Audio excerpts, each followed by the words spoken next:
বন্ধুরা, এখন চলছে পৌষ মাস। তো আমরা এই শীতের সকালে নদী পেরিয়ে আমাদের গাড়ি নিয়ে বেরিয়ে পড়েছি বোলপুরের উদ্দেশ্যে। বোলপুর মানেই হচ্ছে পৌষ মেলা। ফালাক সকাল থেকেই কিচ্ছু সেরকম খায়নি, তাই ওর খুব খিদে পেয়েছে, জিলিপি খাচ্ছে। আমরা ঘুরে বেড়াচ্ছি বিভিন্ন স্টলে রং বেরঙের ফুল, বাচ্চাদের ঘোরার জায়গা। কি সুন্দর ফালাক গাড়ি চালাচ্ছে। ওরা বাইনা ধরলো ওরা সবগুলো রাইডই করবে।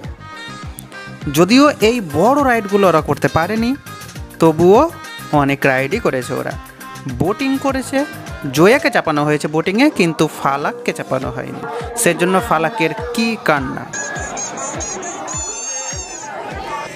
ওরে বাবা, এটা দেখে তো আমার মাথায় ঘুরে গেল। তো আমরা এখানে পেট পুজো করলাম মাছের বিভিন্ন আইটেম দিয়ে। খেয়ে দিয়েই আমরা বেরিয়ে পড়লাম আমাদের বাড়ির উদ্দেশ্যে। টাটা।